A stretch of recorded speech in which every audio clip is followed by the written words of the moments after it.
Fala pessoal, tudo bem? Estou aqui com a Jaque para o 9º episódio do nosso podcast Fazer Diferente Faz Diferença. E hoje com uma convidada super especial, que é a Carol Strobel, que está nessa jornada de empreendedorismo, inovação, tecnologia há mais de 20 anos. É sócio fundadora da Antler. E eu vou deixar, Carol, para que você faça a sua própria intro, conte aqui sobre sua biografia, sua trajetória, como que você chegou até aqui. E, pessoal, uma curiosidade, a gente tem a Carol, que é uma investidora, e a Jaque, que é fundadora da Artsy, uma startup de vinho em lata, ou seja, uma investidora e uma founder aqui, uma do lado da mesa e a outra do outro lado, ou seja, o bate-papo vai ser bem interessante. Carol, seja muito bem-vinda. Obrigada, é um prazer estar aqui com vocês. Jaque, Renata, que delícia essa conversa, um bate-papo gostoso. Eu sou a Carol, eu trabalho com investimentos já há muito tempo. Comecei, na verdade, como advogada, eu sou advogada de formação, eu não sou de São Paulo, eu sou do Paraná, eu fiz Federal do Paraná, fui fazer mestrado fora do país, voltei para o Brasil, e quando eu voltei para o Brasil, fui contratada por uma empresa do Vale do Silício, que é a Intel, para ser diretora jurídica da Intel Capital para a América Latina. E foi assim que eu comecei a me envolver com Venture Capital, Private Equity e M&A. E dentro desses vários anos que eu fiquei na Intel Capital, foram vários ciclos de investimento, né? O Venture Capital é um investimento de um ciclo de ciclos muito longos, então de 8 a 10 anos mais ou menos. Então eu peguei uns 3 bons ciclos de investimento dentro da Intel Capital, morei no Vale do Silício durante algum tempo também. Fui me interessando cada vez mais pelo tema, não só pela parte jurídica, mas pela parte de business, que é uma parte assim apaixonante, porque nós tínhamos um time que trabalhava com isso, então não só para a due diligence das empresas, mas para o processo decisório, estratégico, do que fazia sentido para a gente financeiramente. Então, um olhar tanto estratégico, que é um corporate venture, como a Intel tem, também um olhar financeiro, que é um olhar que qualquer fundo deve ter. Posso só fazer um parênteses? Pode, claro. A gente acaba sabendo que, no final das contas, todo tipo de pessoas nos assistem, né? E aí a gente está falando de algumas siglas como Verdade. Corporate Venture, Venture Capital. Dá uma traduzida aí para as pessoas entenderem. Bom, Venture Capital é um tipo de investimento que é feito por determinadas pessoas /fundos que investem em startups, empresas de alta escalabilidade que resolvem problemas da vida real das pessoas com base em tecnologia. Por que com base em tecnologia, né? Porque é muito difícil você escalar, por exemplo, uma consultoria. Consultoria, você tem que ter uma pessoa que saiba muito a respeito de um assunto que vai ajudar outras pessoas, outras empresas de uma forma individual. O que o Venture Capital faz? Ele cria uma plataforma de tecnologia que vai juntar todos esses conhecimentos de consultoria, eventualmente até baseado em inteligência artificial, e vai providenciar essa plataforma para um número muito grande de pessoas. Então, o Venture Capitalist, que é esse tipo de investidor, ele vai olhar para esse tipo de startup, para essas startups altamente escaláveis em segmentos de mercado muito grandes, e não nichados, e não pequenos. Com crescimento exponencial. Com crescimento exponencial, quer investir. Isso é o Venture Capital. O que é o Corporate Venture? É quando uma empresa decide fazer esse processo. Não só pelo retorno financeiro que traz, porque existe um retorno financeiro ao longo dos anos, que pode vir com esse tipo de investimento, mas tem um retorno muito maior, que é o retorno estratégico. Que é você pensar, puxa, o meu negócio, do jeito que ele é hoje, ele não vai sobreviver nos próximos 8 a 10 anos, ele vai ter que ser transformado. Como é que eu transformo esse negócio? Se transformar de dentro para fora é muito complicado. De fora para dentro, às vezes, é mais fácil. Então, é um dos vetores, uma das ferramentas que um Open Innovation, por exemplo, usa. É ter um investimento em Corporate Venture ou investir num fundo que faça Venture Capital para aprender um pouco sobre o que tem por aí. A gente chama de eyes and ears, então os olhos e os ouvidos que você pode ter além do seu corpo, além da sua empresa. É estratégia inteligente, porque você dá uma oxigenada, né? Sem ter que contratar um novo time, mas tendo uma nova estrutura que vai conseguir trazer essa expertise, essa inteligência para dentro da empresa mais rápido. Existem várias maneiras de fazer. Você pode fazer assim, contratando um exoesqueleto, basicamente, né? Então você contrata um fundo que faz isso para você. Você pode fazer dentro da própria empresa, que era o que a Intel fazia. A Intel foi o maior corporate venture da América Latina nos primeiros 10 anos de venture aqui na América Latina, de, sei lá, vamos supor, do ano 98, 2000 até 2010, foi o maior corporate venture da América Latina. Então, e a Intel, na verdade, a maioria das empresas de tecnologia do mundo nasceram com venture capital. nasceram com investimento de pessoas que olharam para a solução que elas estavam querendo desenvolver e falaram, a gente aposta nisso aqui. Isso é escalável e a gente quer fazer isso ser transformacional. Interessante que uma advogada foi entrar nesse universo que é tão distinto, né? Carol, aliás, acho que é legal até você falar um pouco sobre isso, Como né? foi? Eu já ouvi e isso é interessante também de dividir com as pessoas, né? Não era o seu mundo naquele momento. Como que foi esse processo de aceitar uma vaga em uma expertise que você não tinha? E como que você fez? Como que você lidou? Tem um ditado que é sensacional em inglês que fala assim, beggars are not choosers. Então, nem sempre você pode escolher o seu caminho. O caminho, ele te encontra, né? Tem muito disso. E eu acredito muito nisso na minha vida pessoal e na minha vida profissional, por vários motivos. Mas eu acho que a Intel meio que me encontrou. Quando eu conversei com a minha chefe na época na Intel, eu vim para São Paulo, eu era advogada de um banco, né, do Banco HSBC, em Curitiba. Eu era compliance officer e era advogada de uma área que era a área internacional do banco. E tudo isso caiu meio que de bandeja para mim também. Na verdade, eu era do Bamerindos, que era um banco anterior ao HSBC, foi onde eu fiz o meu primeiro estágio na faculdade, na área trabalhista. Eu adorava a área trabalhista, eu tinha feito uma pós-graduação em Direito do Trabalho, tinha toda assim, eu sempre fui muito focada em minorias, então eu tinha um trabalho que eu estava fazendo com relação a mulheres no ambiente de trabalho, grávidas, etc. Então, para mim, eu tinha todo esse trabalho que eu estava desenvolvendo, eu estava super feliz fazendo isso, tinha uma pós-graduação ali que eu estava investindo, porque no início de carreira a gente sabe que isso é investimento, né? Uma grana que você paga, você tem o teu tempo, a tua energia e uma grana, né, que você paga para fazer. E eu estava lá gastando meu salário fazendo minha pós-graduação, quando de repente o Bamerindos foi comprado pelo HSBC.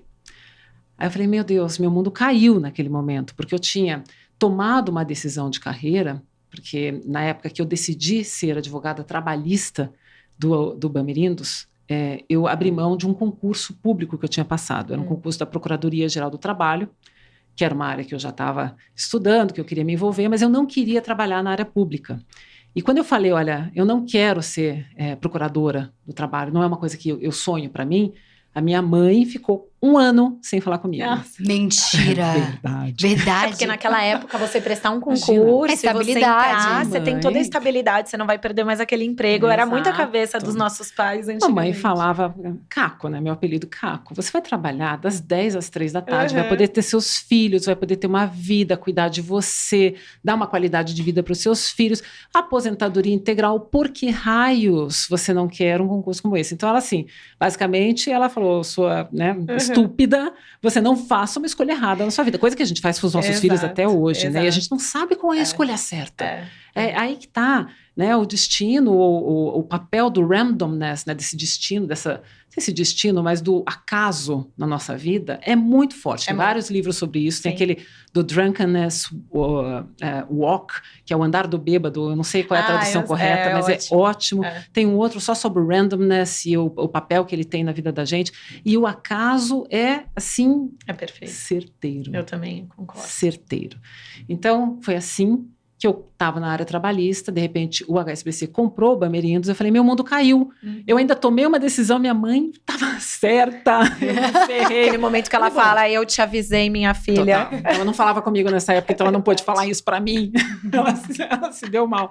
Mas aí eu sei que quando o HSBC decidiu comprar o Bamerindos, ele falou, bom, eu preciso de pessoas que falem inglês. Vamos lá, quem falava inglês no Bamerindos naquela época? Você? Eu tinha conseguido o meu trabalho como estagiária no Bamerindos, porque eu dava aula de inglês para os diretores do Bamerindos no final de semana. Para ganhar um dinheiro a mais. Sim, porque eu sustentava a minha vida, assim, então eu dependia dessas aulas de inglês. E foi assim que eu consegui meu estágio. E foi difícil ainda abrir mão da aula de inglês, que eu ganhava muito mais na aula de inglês do que no estágio. Aí abri mão, falei, não, me dei um para trás, mas tudo bem, a vida é sempre assim, você dá vários para trás para você dar alguns para frente, e quando você vai construindo, você vai chegando no seu objetivo final, que você vai descobrindo também no meio do caminho, não é tão óbvio, assim, para mim nunca foi óbvio. Achei excelente a pergunta quando vocês falaram assim, putz, mas como é que foi para você, de repente, abrir mão do direito, ou, sei lá, com uma formação em direito, olhar para o venture capital, né? E foi assim que aconteceu. Que era muito novo, né? É diferente de você tomar essa decisão hoje, que tá no auge, que todo mundo sabe falar sobre o tema, todo mundo consegue te ajudar, você tem várias indicações, do que naquela época que tava começando. Vai dar certo, não vai? É algo que você vai gostar ou não? Então, durante teu teu trabalho no HSBC, a Intel te chamou e falou assim, não? Não, então, eu estava no HSBC, trabalhando lá, e eu decidi que eu queria fazer um mestrado. Eu não tinha dinheiro para fazer mestrado fora do país. E todo mundo falava, não, mas fazer um mestrado é um negócio importante. Eu comecei a ver as matérias e tudo, me interessei, adorei. Aí comecei a juntar uma grana para fazer o tal do mestrado, mas foi bem na época que o dólar estava 1 para 1 e de repente o dólar deu uma explodida. Então eu tinha feito uma inscrição numa universidade nos Estados Unidos, que eu tinha passado, tive que voltar à inscrição, devolver o meu dinheiro. Eu falei, gente, eu não vou ter dinheiro para pagar. Falei, eu preciso de uma bolsa, eu vou atrás dessa bolsa. E eu consegui uma bolsa do governo do Reino Unido, um Chevening Award, que eu consegui para poder ir para a Inglaterra e fazer um mestrado lá. Então, eu fiz o mestrado na Inglaterra, voltei para o Brasil. Quando eu voltei para o Brasil, eu tomei uma decisão. Eu falei, não quero mais ficar em Curitiba. Eu quero ir para São Paulo. Porque é lá que as coisas acontecem. Um pouco da visão que eu tinha, pelo menos na época, e que é um pouco assim mesmo. Até né? hoje. É lá que tem, é lá que está tudo acontecendo. Eu quero aproveitar essa época da minha vida. Eu tive a oportunidade de ir para fora do país, conhecer coisas novas. Fiquei em Londres muito tempo. Falei, gente, eu quero conhecer coisas diferentes, eu quero ir para São Paulo. Aí, eu não tinha... Juro, eu não tinha um centavo. Eu estava assim, dependendo... Eu tinha o salário do banco e só que pagava minhas despesas. E tinha uma grana que tinha sobrado. Eu falei, eu tenho dinheiro para passagem de ida e volta de avião e só. Mas nessa época, teus pais já não te sustentavam mais? Há muito tempo, há muito tempo. Eu saí de casa relativamente cedo, com vários privilégios, porque eu saí de casa e fui para casa de uma tia que me acolheu. E eu tinha as minhas despesas para pagar na casa da minha tia, obviamente, né? Mas já não morava com os meus pais. E aí, quando eu vim para São Paulo... tinha um headhunter que me procurou, mandei o currículo para ele e falou, tem 2 entrevistas para você. Uma no Matos Filho, no escritório, sim, claro, e a outra na Intel. Você vai para as 2 hoje. Eu falei, tá bom, qual ônibus que eu pego para ir para lá? Desci em Congonhas, né? Qual ônibus eu pego? Ele falou, não, você não vai de ônibus, você não vai conseguir, porque o Matos Filho fica lá na Paulista, você tá a 1 hora. Eu falei, sim, tem 1 hora, né? A pessoa vindo de Curitiba falou, tem 1 hora, dá tranquilo. Não dava, né? Ele foi lá, São Paulo, outra vida, foi um choque para mim. Eu falei, nossa, entendi. Ele foi lá, me buscou, me levou nos 2 testes, conversou comigo lá no Matos Filho, depois na Intel, e o que me fez ver a possibilidade na Intel, que era muito maior do que eu imaginava, foi a conversa que eu tive com a pessoa que me contratou. A Terry Remillard, que foi minha primeira chefe, ela perguntou para mim, Carolina, o que você conhece sobre Venture Capital, Private Equity e M&A? Nada. Eu falei, olha, absolutamente nada. Nunca ouvi falar, prazer, Carolina. Mas, se você puder me explicar, estou disposta a aprender o que for preciso para essa oportunidade. Foi exatamente essa conversa. Que idade você tinha na época? Tinha 20 e poucos anos, 26 já com anos. Alguma maturidade para entender que não é porque você não sabe que você não pode aprender. E nem que não é porque você não sabe que você tem que inventar. Exato. É mais importante ainda, né? Isso foi muito importante para minha chefe à época, sabe? A Terry falava assim para mim, Carolina, você foi a primeira pessoa, porque depois ela ter falado, não, então tá, e o que você acha de ir para os Estados Unidos? Então vai para o Vale do Silício, passa 3 meses lá aprendendo, depois eu te trago para mais 6 meses, você faz aprende o que está acontecendo lá e traz tudo isso para o Brasil. O que você acha disso? Eu falei, nossa, mas quanto eu pago para você fazer isso por mim?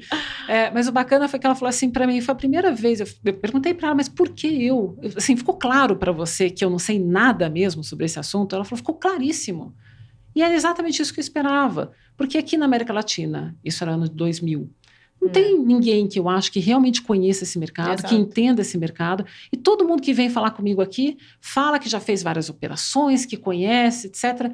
E a verdade é que o que a gente está propondo é uma coisa completamente diferente, muito nova. Então, ela falou assim, eu fiquei feliz com a sua humildade e transparência de falar que você não sabia. Sim. E mais do que isso, com a possibilidade de você querer aprender. Falei, olha, possibilidade de aprender eu tenho. E aí, claro, fui falando, eu fui primeira da classe no meu mestrado, eu ganhei uma bolsa, eu estudei com bolsa a minha vida inteira, fui fazer uma Federal do Paraná. Então, assim, ela viu o que eu já tinha, o que eu já tinha construído e falou, acho que vale a pena investir nessa menina. E depois disso, você ainda fez a entrevista no Matos Filho ou cancelou? Eu fiz. Eu fiz também a entrevista no Matos Filho, conversei com um sócio que, inclusive, faleceu faz uns 2, 3 anos, uma perda muito grande, inclusive. Mas foi muito bacana também fazer a entrevista lá, porque me deu mais certeza de que o caminho que eu queria não era aquele. Mas com todo respeito ao Matos Filho. Não, o Matos Filho é maravilhoso. Não, brilhou os olhos, ir para algo que você não conhecia e toda essa possibilidade de aprender e ver o potencial. Quando eu falei com o Eduardo, enfim, com o pessoal do Matos Filho, eu achei maravilhoso, incrível, mas todo aquele glamour glamour, toda aquela coisa do direito e tal. Sim. Eu falei, isso já não fala mais comigo. Não brilha mais seus olhos. Eu preciso procurar uma outra, outro o meu caminho. E parecia assim, é engraçado, mas parece que a gente sabe, Sim. né? Quando Sim. é o que você realmente quer, o que você acredita, o que fala para você. Sim, acho que mais do que sabe a gente sente, né? Total. E aí eu fui para a Intel, fiquei nos Estados Unidos bastante tempo, aprendi muito. A Intel dava muito apoio para que a gente desenvolvesse políticas regionais, então eu tinha um papel muito grande com a LAVCA, que é a Latin American Venture Capital Association, e com a BVCAP, que é a Brazilian Venture Capital Association. A Intel foi uma das fundadoras, sócias fundadoras da BVCAP, então eu fui, inclusive, conselheira da BVCAP durante um bom tempo. Eu criei documentação padrão de investimento para muitos países da América Latina, com a ajuda de muitos advogados, de muitos escritórios, de muita gente. Eu fui coordenando esse trabalho, que foi super importante para a região na época, mas assim, sem nem saber a extensão da importância que isso podia ter para o Brasil, para a economia brasileira, para a economia da América Latina. E foi muito legal essa construção, porque a Intel permitia essa construção. Então, estar numa empresa que te permite ouvir o seu coração e falar, putz, mas eu queria ajudar essa galera, eu tenho um conhecimento que eu quero dividir. Para mim, sempre foi muito importante. Então, eu fui estabelecendo os meus valores profissionais também no decorrer da minha carreira, o que foi se tornando importante para mim. E aí na Intel, a outra coisa que era muito interessante da Intel é que a gente votava, a gente tinha um comitê de investimento, e eu era parte desse comitê de investimento. Era um comitê que tinha 3 principais figuras. Uma figura financeira, uma figura de negócios e uma figura jurídica. As 3 partes tinham que entender de tudo da empresa. Mas elas tinham um expertise muito grande. Então, a gente tinha um poder decisório muito forte na área que você tinha uma expertise. A gente chamava de banquinho de 3 pernas, né? É um banquinho de 3 pernas para aprovar qualquer deal. E eu estava lá, como jurídico, participando de toda a parte financeira e toda a parte de business durante muitos anos. Foi uma super escola para mim. Foi o início do Venture Capital na região. A gente fazia série A, que era a gente não tinha pre-seed, seed não era uma coisa que a gente falava. Conta para o pessoal o que é o série A. No jogo do investimento do Venture Capital, que a gente chama de Staged Venture, que é um investimento feito por fases, né, um investimento faseado, a gente fala que a empresa, ela começa com a startup, né, ela é criada, ela pode ser criada com o que a gente chama de bootstrapping, que é você gastar o seu próprio dinheiro para você criar essa empresa. Depois você pode precisar de mais dinheiro e você vai atrás de dinheiro de friends and family. Tem gente que coloca fools aí no meio, então família, amiga e o pessoal que acredita em você. Então, basicamente, essa galera te ajuda com uma primeira grana. Depois tem uma galera, os anjos, né? Então tem muitos investidores anjo, ex-executivos, uma galera que tem uma grana que está acostumada a investir nesse mercado, que conhece a tecnologia que você está querendo montar e que acredita em você. E aí a gente tem o que a gente chama, dentro do seed investment, todo esse grupo. Então, esse grupo de alguns fundos que investem quando você ainda não tem uma startup que tem tração, ou seja, que está vendendo. Ela ainda está numa fase de ideação, numa fase de validação da sua ideia. Nesse processo, assim, a gente chama de seed stage. Então, o pre-seed, que é um pouquinho antes disso, que é quando você está pensando em montar uma startup, está programando a sua ideia, se preparando, vem primeiro, tem um determinado montante que normalmente é investido. A gente fala que o valuation vai mais ou menos até, sei lá, $1 milhão, $1,5 milhão, hoje no mercado que a gente tem. Depois tem o seed, que vai a um valor muito maior, e aí depende muito do mercado que você está. E esse seed, a gente fala que vai, sei lá, até uns 2, 3, 4, 5 milhões, eventualmente, de dólar, dependendo do mercado. Se você faz inteligência artificial na indústria de inteligência artificial, parece que isso aí já virou 5 milhões é pouco, né? Esses dias teve uma empresa de inteligência artificial francesa que levantou 114 milhões de dólares, uma empresa de 4 semanas, foi muito impressionante. Francesa. Surreal. Mas, enfim, e aí depois do pre-seed e do seed, a gente fala que vem uma série A, que é quando normalmente o investidor, ele passa de um empréstimo conversível, que ele tem até uma série A, para se tornar realmente um sócio e ter equity, que a gente chama, né, ter ações da sua empresa. E aí, nesse momento, os valuations vão mudando de acordo com tração, número de usuários, enfim, depende muito do modelo de negócio que você tem. Mas é isso. Então, naquela época, eu fazia muito série A para frente, porque a gente não tinha pre-seed, seed. Esse comecinho não tinha muita coisa na América Latina como um todo, né? E aí, enfim, fui fazendo série A, fui fazendo muita saída, fui aprendendo muito e fui me especializando realmente nessa área de investimento. E aí disso, da Intel para hoje, me conta como foi esse salto. Bom, eu sempre tive o título de diretora jurídica. E para muita gente pode parecer importante você ter um título, mas para mim isso era um limitador muito grande na minha carreira. Porque as pessoas me olhavam e falavam, aquela é advogada. Advogada, fala aí, como é que a gente faz esse contrato, etc. Mas eu queria muito mais. Sair da caixinha de advogada. Queria sair da caixinha de advogada, eu queria colaborar mais, eu achava que eu tinha já essa competência, que eu já tinha desenvolvido muita coisa, já fazia isso na prática, mas eu ainda tinha um título que me limitava. Eu falei, não, eu preciso perder esse título, e às vezes a gente tem que perder para ganhar.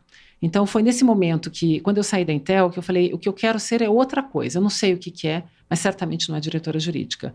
Então, na minha próxima oferta de emprego que veio na sequência, eu falei, eu quero ser qualquer coisa que não seja diretora jurídica, por favor. Eu te ajudo na parte jurídica, não tem problema, mas eu não quero ser diretora jurídica. E aí, foi surpreendente para mim que a pessoa com quem eu falei isso, ela me disse assim, mas eu nem sabia que você era diretora jurídica. Para mim, você era parte do time de investimentos da Intel. Que legal. E eu falei, nossa, exato. Obrigada, era isso. É isso que a gente está falando. Objetivo alcançado. Sobre isso. Você me entende. E aí ele falou, que tal você ser diretora de inovação, mapear aqui o que está acontecendo na empresa, e a gente pensa no que você vai fazer. Eu falei, tá ótimo. E foi assim, eu mapeei algumas oportunidades na empresa, montei uma fintech dentro daquela empresa, e aprendi muito, porque uma coisa é você trabalhar como investidor, a outra é você trabalhar com um budget, você entender como é que você tem que tocar o dia a dia, como é que é a execução, e foi muito importante para mim. Isso já foi que ano, Carol? Isso já era 2017. Tá. Né? Já tinha mais startup, o ecossistema já estava mais evoluído. Estava super. E aí foi muito mais aí uma fase de transição da minha carreira, que eu não queria mais ser vista no mercado, então eu era assim, as entidades todas me apoiavam e me indicavam como uma das melhores advogadas de Venture Capital do Brasil, eu falava, que bacana, mas não é o que eu quero ser. Isso. Eu não sou isso, mas que legal. Então eu precisava desmistificar isso. E tive que matar uma parte de mim, é engraçado, né? Matei uma parte de mim porque eu queria fazer com que a outra parte fosse mais reluzente para os outros, né? E, na verdade, desenvolver mais a outra parte também, né? Ficar mais livre. E foi muito importante ter essa liberdade, aprender lá. Na sequência, eu fui convidada para ser sócia da Redpoint Ventures, que é um fundo de venture capital icônico no Brasil. Foi o primeiro fundo acima de 100 milhões de dólares, numa época que a gente quase não tinha fundos, então foi em 2012. Cofundadora do Cubo, que é o maior hub de inovação da América Latina, um lugar incrível. Renata esteve na frente do Cubo durante muitos anos. Então, para mim, foi muito legal, porque quando eu entrei na Redpoint Ventures, eu vi já um ecossistema muito mais desenvolvido, e aí eu tinha uma capacidade de ajudar o fundo muito maior, e o impacto vinha naturalmente, porque quando você investe numa startup, a startup normalmente ela tem uma solução para um problema real das pessoas. E aqui no Brasil, a solução para problema o problema é o que não falta. Então, assim, quando você tem uma solução para o problema, você cria impacto naturalmente. Então, a gente tinha um impacto muito grande e foi muito, muito importante para mim essa transição como sócia da Redpoint, até porque foi um marco importante de carreira. Nós temos pouquíssimas sócias de fundos de venture capital no Brasil, sócias mesmo. E para mim foi muito importante ter entrado junto com sócios que são o Anderson, o Manuel, o Romero, o Rod, o Pripas, que são pessoas assim também icônicas na área de venture capital e inovação desse país. Então, para mim foi assim um dos melhores times que eu já trabalhei na minha vida. Foi incrível. Absolutamente incrível. E como foi o posicionamento? Você era a pessoa que também liderava fundraising, que investia nas startups e, como você disse, uma das primeiras mulheres como sócia de um fundo. Como que foi a percepção nesse momento de fundraising, no momento de investimento? Como que era o dia a dia? Era muito natural, muito igualitário, assim, era muito mais pela experiência que cada um tinha. É um time tão maduro que não cabia, não tinha espaço para questionamentos. Era um time assim de pragmatismo muito grande e de querer construir cada vez mais. Então me viam como um ativo muito grande ali. Para fora, sinceramente, assim, para mim não dava nem tempo de olhar, porque era tanta coisa acontecendo, era tanto investimento que a gente tinha que fazer, tanta coisa, que não é só o investimento, né? Tem o portfólio, tem o dia a dia que você lida, a saída de cada uma dessas empresas, tudo isso é tão mais importante, mais significativo. Eu acho que chamou muito a atenção das pessoas, o que eu senti, para mim, o que aconteceu foi, de repente, um boom de atenção, que eu falei, nossa, eu nem sei se eu não quero isso tudo, porque o que eu estou construindo é uma coisa que não foi construída, eu não sou uma pessoa que começou a participar de um programa e falou, eu vou investir em você, vou investir em você. Não é isso que eu faço investimentos há muitos anos na minha carreira, investimentos pautados em KPIs estratégicos, né? Então em Key Performance Indicators, em métricas estratégicas de crescimento, que estuda muito a respeito do tema, que já trabalha nisso há muito tempo. Então, para mim, era assim, estou recebendo um boom de atenção e parece que eu estou assim, sempre só que na superfície. Não, isso foi uma construção de carreira de muitos anos, de muito esforço, e ainda bem de muita paixão, né? Que hoje eu me considero, quando... acho que esses dias me perguntaram assim, Carol, fale sobre você como profissional em uma frase. Eu falei, eu sou uma profissional cujo principal vetor é investimento em tecnologia. Ponto. Eu faço tudo. Eu faço a parte jurídica, eu faço a parte financeira, eu faço a parte de business. Eu faço tudo. Eu estou acostumada a fazer isso há muito tempo. E falando de soft skills, porque acho que muita gente que nos escuta também tem uma dúvida sobre comportamentos, valores, né? Acho que você passou por uma carreira que ela não foi linear. Você acabou saindo do seu lugar de conforto e de origem. Quais são os teus soft skills que você acha que, combinados, te levaram a chegar onde você chegou hoje? Eu acho que um soft skill que é importante para todo mundo que quer ser empreendedor, porque eu acho que empreendedorismo é isso. É quando você tem que abrir mão de determinadas coisas na sua vida, entre aspas, na sua startup, na sua empresa, para criar outras que talvez te tragam mais valor. Esse é o momento mais difícil, inclusive, de uma empresa, e é o momento mais difícil de uma carreira, né? E você ter a coragem, ter a visão e olhar pela paixão que você tem, pelo que vai te fazer bem, é o mais importante. Então, a primeira é a resiliência. Acho que você tem que ter muita resiliência. Depois você tem que ter muita coragem. E coragem a gente tem na vida, assim, tem pessoas que têm mais ou que têm menos, mas você ter, claro, uma estrutura que você já tenha alguma experiência, ter, assim, alguma estrutura financeira que te viabilize fazer isso ajuda demais, né? Sim, um privilégio, então, né? É um privilégio. Tudo que te dá liberdade. Eu sou uma pessoa que preza pela liberdade. Então, tudo que eu faço na minha vida é para conquistar a minha liberdade e seguir os caminhos de acordo com o que eu acredito. Que foi o que eu decidi fazer quando eu fui para a Antler. A Antler é um fundo de venture capital global, então está presente em 26 lugares diferentes do mundo, tem fundo em Nairobi, tem fundo na Dinamarca, tem na Noruega, tem em Singapura, que foi o nosso primeiro fundo, na França, na Alemanha, em Londres, Estados Unidos, você vai encontrar a Antler. E o que a Antler faz? Ela democratiza acesso a capital para quem quer que seja excepcional. Qualquer fundador ou fundadora, né? Pessoas excepcionais. E que queiram criar negócios de escala com base em tecnologia. É isso que ela faz. E isso falou muito forte para mim e para os meus valores. Porque para mim sempre é muito claro que todo mundo gosta de trabalhar na outra ponta, que é uma ponta muito sedutora, que é a ponta do growth, né, do crescimento, que quando você fala em série A, você vai seguindo nessas séries de investimento, que é o Staged Ventures, né, faseado, que a gente falou agora há pouco. E você vai para uma série B, C, D, E. E essas séries mais para frente a gente chama de série de growth, que é a série de crescimento, que é ali que realmente escala. Então, ali que você vê Pismo, que eu acabei de sair dessa empresa, estou achando maravilhoso falar da Pismo. Aliás, ela vai ser uma das entrevistadas. Uma das minhas convidadas, ela é incrível. Né? Ela é e merece, ela e a Juliana merecem realmente os louros de tudo que elas construíram. Com certeza. Mas Pismo... de Gimpass, Rappi, Creditas, Olist, esses unicórnios todos já estão exatamente nessa outra parte. E é muito legal trabalhar com eles, porque você vê resultados, você vê escala, você vê as métricas funcionando muito bem. É muito bacana. E tem muita grana, ou tinha muita grana, para trabalhar nessa ponta. Para mim, sempre ficou muito claro que tem muita gente boa trabalhando aqui, com muita experiência, com muito conhecimento, com muita grana, mas tem quase ninguém com muita experiência, muito conhecimento, trabalhando na outra ponta. Que a outra ponta dá, tecnicamente, para quem trabalha nessa ponta, não dá tanto dinheiro. O que você chama de outra ponta? Nessa ponta que está começando. Início. Esse comecinho. Super early stage. Pre-stage. O pre-seed no early stage é onde é mais difícil. E que onde mudou muito, né? Que no e... começo do ecossistema tinha muita aceleradora, tinha muita iniciativa para esse começo, não tinha para o fim. E com o passar dos anos, foi o movimento contrário. Tem muito para frente e não tem esse começo.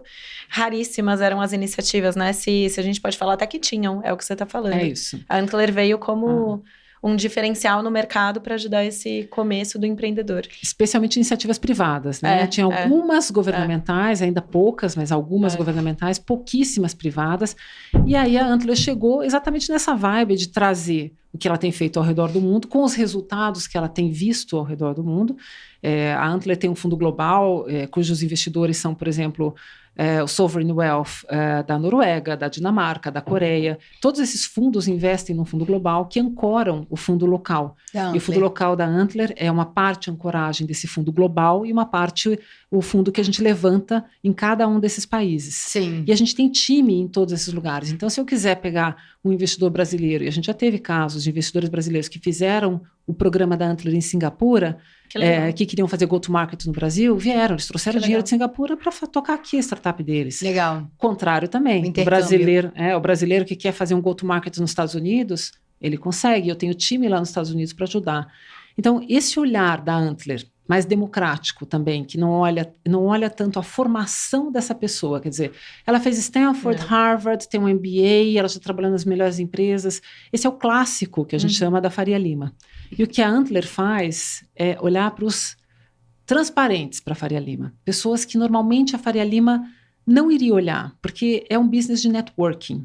O business de venture capital é um business de quem conhece quem. Então, normalmente um apresenta, mas tem um amigo meu que está montando uma empresa, ele fez Harvard, putz, já entendi. Tanto que a gente fala que é um brotherhood, um brotopia, né? Que a gente fala só dos homens. Privilégios, né? De privilégios. São os homens que se conhecem, sabe, os caras conhecem os outros caras, todos vestem seu coletinho, estão lá, todos lá.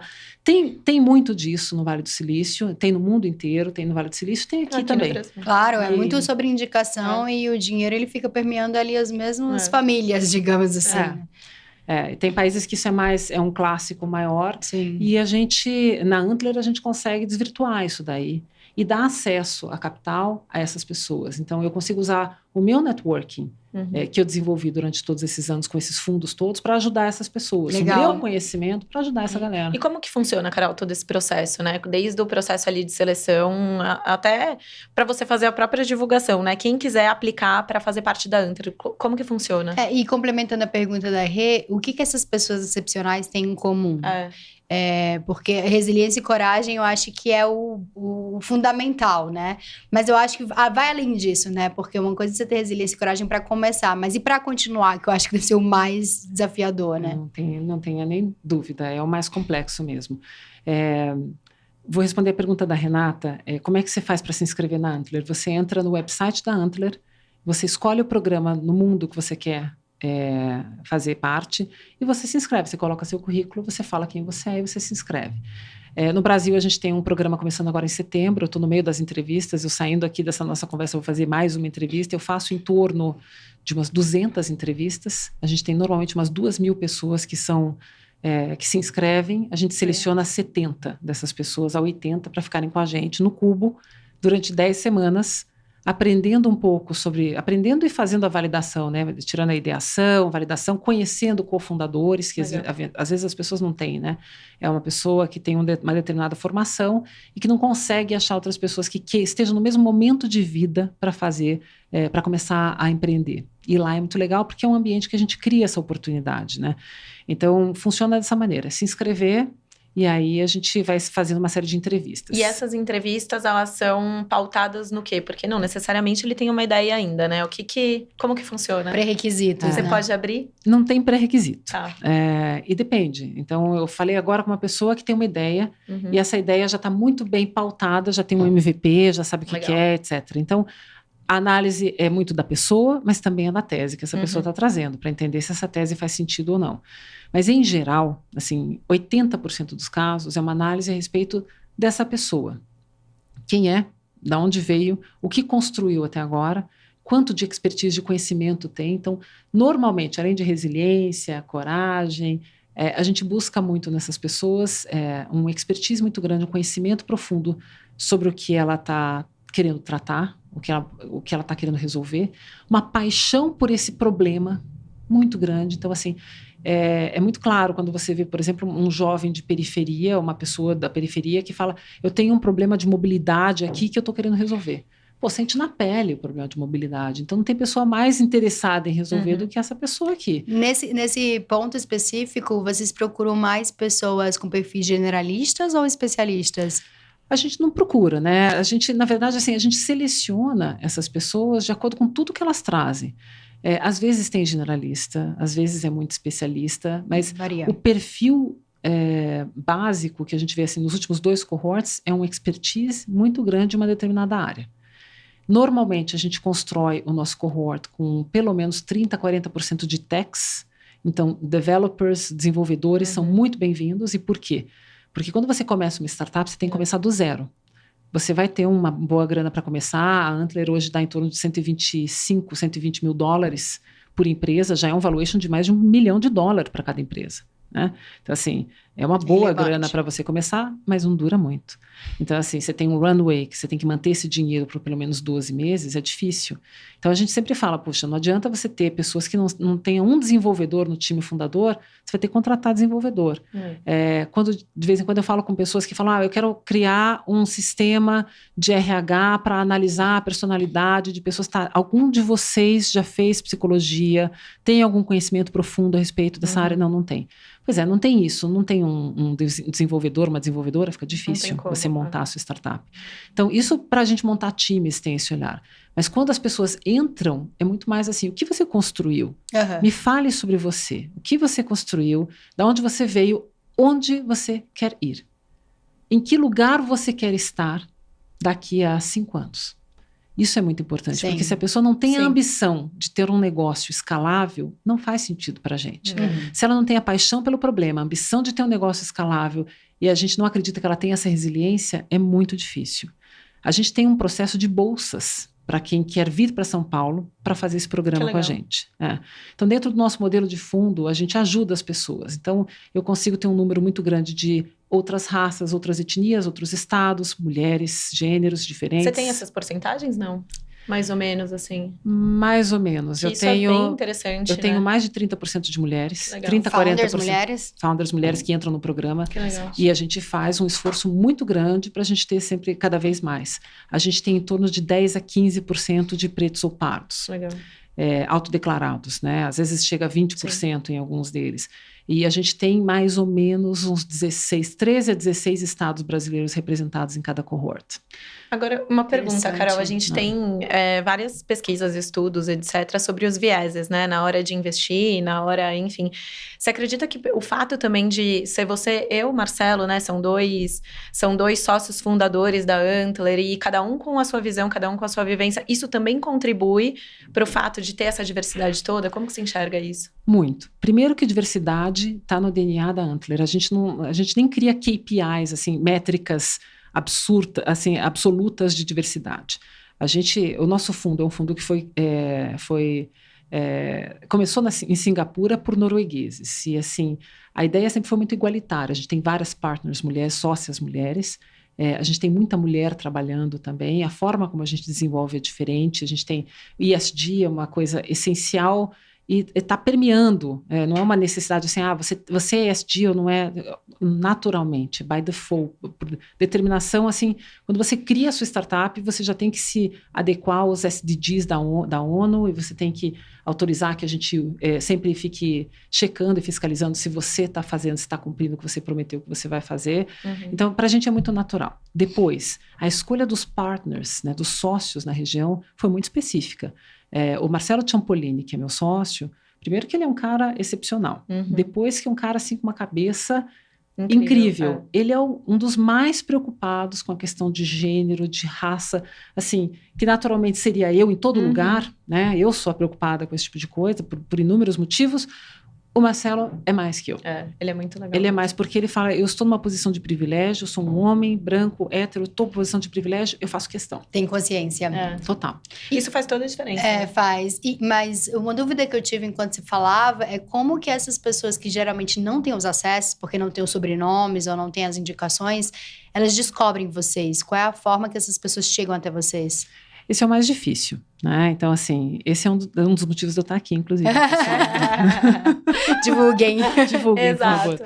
Mas O primeiro cohort, o primeiro programa foi bem difícil porque a Antler é muito conhecida fora do Brasil, não tanto no Brasil. A gente já esperava uma certa dificuldade. Depois, no segundo cohort, ficou mais fácil. Então, a gente foi de 1.000 inscrições para 1.700 inscrições. Como? Faculdades públicas? Ou vocês... As pessoas, boca a boca. As pessoas que participaram do programa, os relatos das pessoas. Muita gente acha que tem que pagar para entrar no programa, ou que em algum momento vai ter uma pegadinha. E assim, quando elas descobrem que não tem, a surpresa é muito grande. É a referência, né, mesmo? É já ter ouvido de quem já passou e tudo que vocês criaram ao longo desse primeiro cohort. Então, isso é... A gente já assinou 6 investimentos que foram feitos, a gente tem 7 assinando essa semana. Então, eu queria te fazer uma pergunta sobre isso. Dado que você está nesse ecossistema que está borbulhando de inovações, são 2. Uma é capciosa, que é o que você faria se você tivesse sua própria startup, digamos que você tem um início de carreira, né, há alguns anos atrás, e você teria que definir o que você faria agora como startup. E outra, o que você vê que está acontecendo nesse universo que tem muito potencial de crescimento, assim, no momento atual? Acho que seria as 2 respostas são bem parecidas. Tá. Bom, a primeira coisa, eu iria olhar uma coisa pela qual eu sou apaixonada. As pessoas, e complementando uma resposta que eu devia ter te dado no passado, o trabalho é muito duro para uma startup. Muito duro. Eu bem sei. A gente fala tanto de escala, e a gente fica falando para as pessoas assim que a gente vai investir. Não, você olha para a escala das coisas, etc. E as pessoas começam a construir produtos assim... aplicativos e produtos que são super perfeitos, maravilhosos, achando que é isso que o mercado precisa. E não entende que tem que esperar um pouquinho para entender se o mercado realmente precisa disso, para você gastar mais dinheiro, mais esforço, mais energia nisso daí. Então, assim, a gente fala muito que o equity, o investimento de um investidor é de grana, mas o investimento de um fundador, de uma fundadora é de sangue e suor. Vida. É de vida. É de vida. Então, assim, é saber que é um esforço extraordinário e que somente pessoas extraordinárias vão querer fazer esse esforço. Não é fácil para ninguém.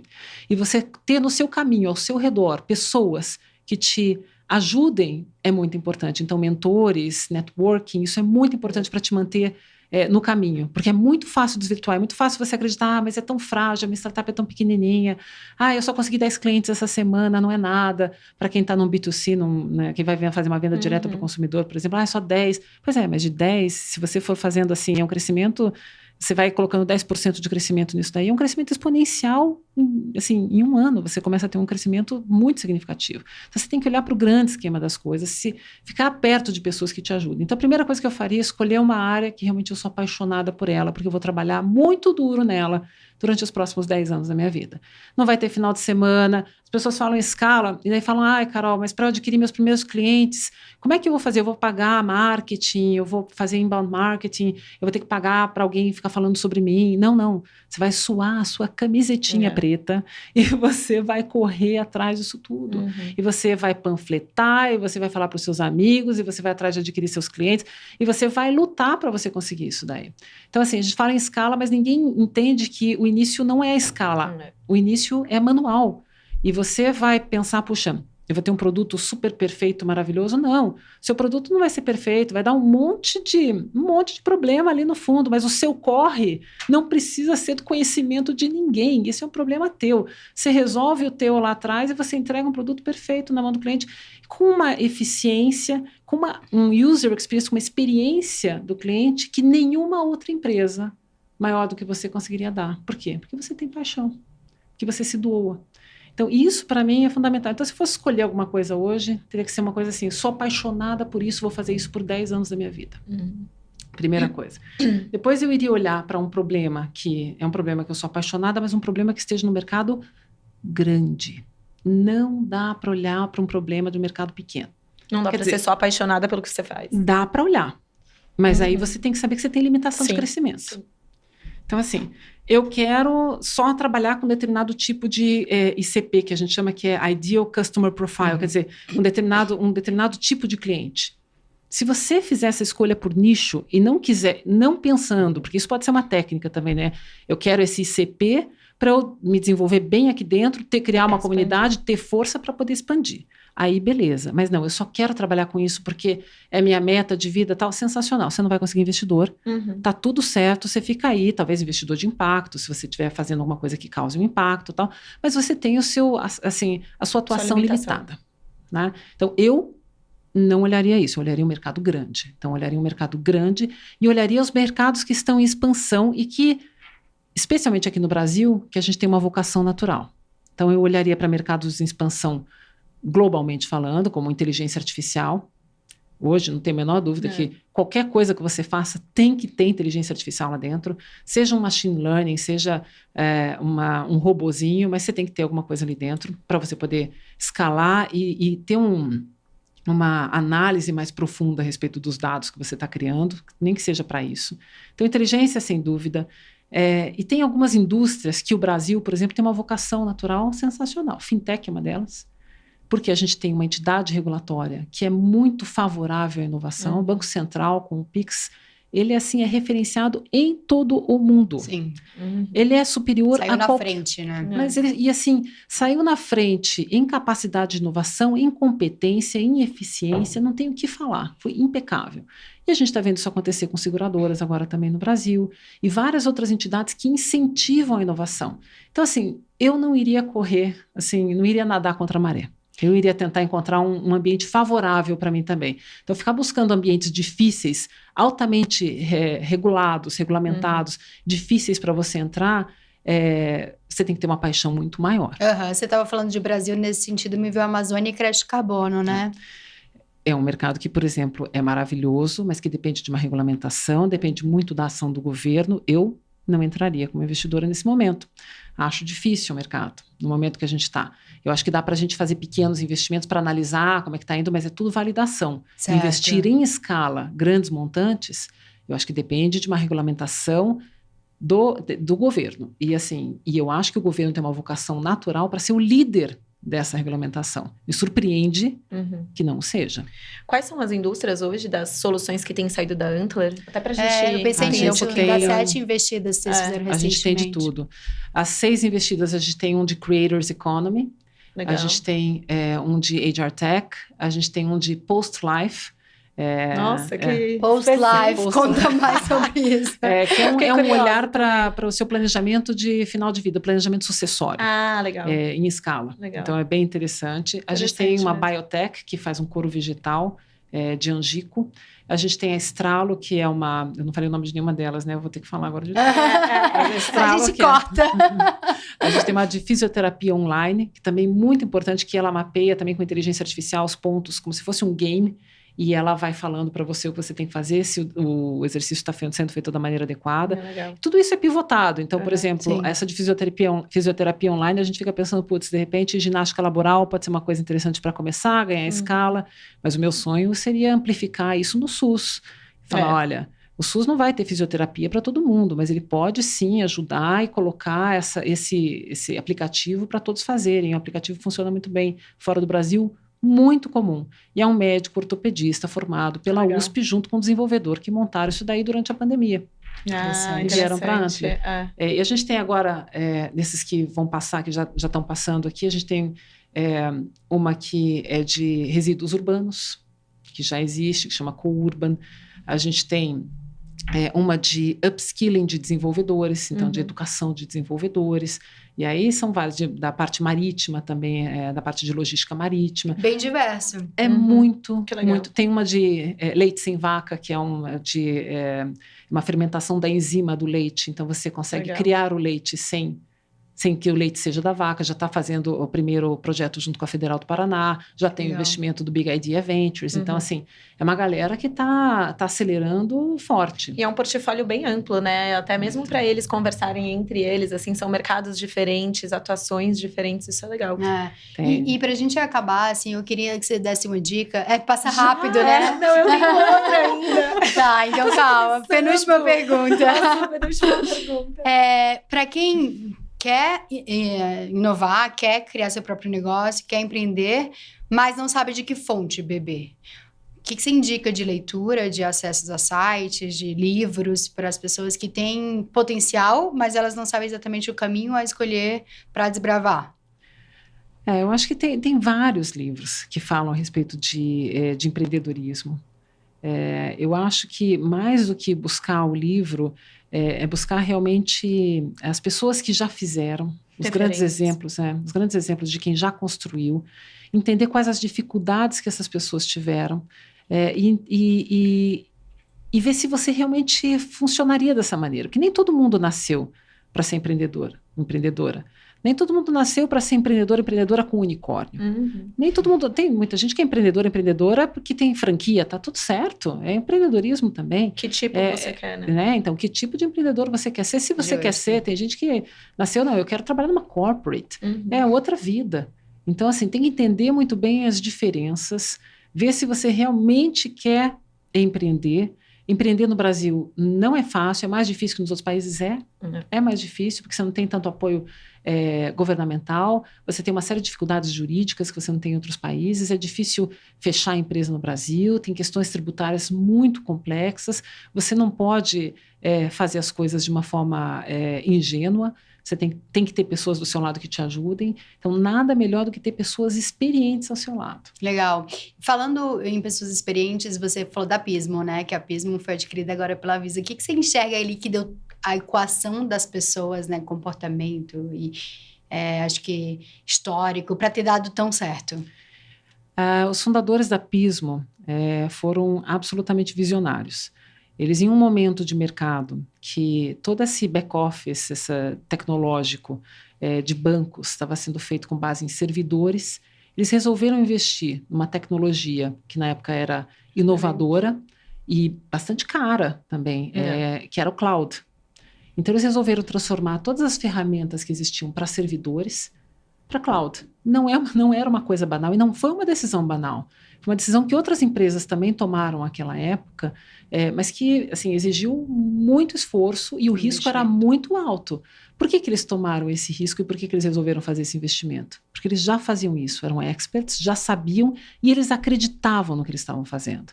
Se você não acredita no que você está fazendo, dificilmente você vai ter sucesso. A primeira pessoa que precisa acreditar é você. Então, assim, o que eles fizeram foi isso. E depois, obviamente, execução, assim, cuidados, execução, seriedade, responsabilidade, eficiência, que foi até o final. Quer dizer, eu fiz essas negociações todas junto com eles aí nas últimas semanas. Foram semanas bastante tensas para todo mundo, porque uma negociação desse tamanho é uma negociação que demanda conversas com vários investidores, a própria conversa com o comprador, é natural que isso aconteça, mas ela vai se movimentando de acordo com a maturidade e a experiência das partes que estão ali envolvidas. Então, o foco no resultado, que é o que eu vi em todo momento, na Daniela, no Ricardo, eu vi esse foco em resultado. A gente tem que chegar lá, eram reuniões semanais muito bem pautadas, que a gente tinha um fluxo muito importante assim, de informações correndo, que eles tocaram com muita competência, com muita seriedade, como fizeram tudo na vida deles. É isso que acontece, quer dizer, sucesso, né? Não é à toa que chegaram onde chegaram. Não é à toa. Foi uma construção. Desde 2016, a Redpoint Ventures foi um dos primeiros fundos a investir na Pismo. Era o maior fundo agora na saída, então foi uma saída muito importante para o fundo da Redpoint. Mas, assim, o apoio constante desses investidores também é essencial. No momento que eles precisavam, no início da Redpoint, depois teve SoftBank e outros fundos, Accel, enfim, outros fundos que entraram e que também conseguiram dar esse apoio para eles nos momentos que eles precisavam de mais grana, que eles precisavam de um tamanho maior. Então assim, todo mundo tem sua importância dentro dessa cadeia. E o tempo, né? Você falou 2016, já tem então mais de 7 anos de empresa. Sim. O que você falaria para quem está empreendendo agora? Qual que é o tempo para você fazer um check de sanidade? Se continua ou se vira a página e vai para o próximo negócio? Esse check de sanidade é muito do seu objetivo, né? Do que você quer ser. Se você está satisfeito com o que você está recebendo no final do mês, fala, eu estou recebendo aqui, está tudo certo, é isso que eu quero, ou com o impacto que você está causando, você já cumpriu o seu objetivo. Mas você fala, não, mas eu quero muito mais, eu sei que eu consigo mais. Aí é você, construção em cima de construção, olhar estratégico, que é o mais difícil ter. Então, assim, é por isso que eu falo, as pessoas têm que ficar ao redor de pessoas que te incentivem e que te desafiem também, sabe? Aquela pessoa que só fala, não, mas você tá indo bem, tá tudo certo, tal. É bacana, é legal, a gente adora estar do lado dessas pessoas, mas as pessoas que realmente fazem a diferença na vida da gente, pro bem e pro mal, são aquelas que te desafiam. E falam, então tá, eu duvido, vamos lá, deixa eu ver você fazer, então, você acha que você consegue? Então me mostra que você consegue. Tem jeitos e jeitos disso acontecer na vida da gente, mas se você olhar para a sua própria vida, você vai falar, putz, toda vez que eu fui desafiada, eu fui lá, me entreguei. E isso pode ser uma coisa muito boa. É mais um vetor, mais uma força para você se mas reconstruir. Até falando de ciclo, né? Normalmente, Carol, você que é investidora me corrija, mas quando você fala de investimento, é um investimento de longo prazo, né? Então, normalmente o investidor, quando ele entra como sócio ali da startup, ele fala, você está disposto a estar comigo para pelo menos os próximos 10 anos? É um ciclo que dura normalmente até perto de 10, né? Então, 7... Ou mais, exato. Por isso que tanto a startup como o investidor, eles têm que ter muita clareza que você é um casamento. Você quer esse casamento? Seja do lado do investidor, seja do lado da startup. E última pergunta agora, Carol, que é o inverso, na verdade, da pergunta da Jaque. A gente está falando muito de sucesso, o que precisa para ter sucesso, etc, etc. Você, com toda a sua trajetória de Redpoint, agora na Antler, o que tem em comum das startups que não deram certo, daqueles founders que não foram para frente? O que você percebe em comum que é a maior porcentagem do erro, do fracasso, seja da startup ou do founder, tá? Falta de humildade. Acho que a gente aprende muito na vida ouvindo outras pessoas, ouvindo o que o mercado quer falar para você. As pessoas que são cheias de certeza e que não são humildes são as piores, assim, que realmente elas têm que ter, quando elas têm um sucesso é retumbante, porque elas têm muita certeza, realmente. Mas em geral, elas não têm sucesso. Elas não conseguem ouvir ou ver o que está ao redor. E a gente não faz produto para a gente não faz serviço para a gente faz produto e serviço para os outros. E esse olhar é muito importante. Eu estava vendo uma entrevista agora há pouco, estava lendo o Estadão, vou falar propaganda, estava lendo o Estadão agora há pouco, e ele estava falando muito sobre o Tom Cruise, falando como o Tom Cruise é importante e fundamental para a indústria de filmes. E por quê? Porque ele é apaixonado pelo que ele faz. E ele escuta o que as pessoas querem ver, ou querem ouvir, e é isso que ele vai atrás. Ele fala, eu só vou fazer esse filme se eu olhar para o trailer dele, antes de você me entregar o roteiro, me faz o trailer dele, deixa eu ver se as pessoas vão querer assistir. Que legal. É isso. Muito bom, perfeito. Muito obrigada. Foi incrível a tua participação aqui. Obrigada, pessoal. Obrigada, Carol. Obrigada, pessoal. Obrigada, Carol. A vocês.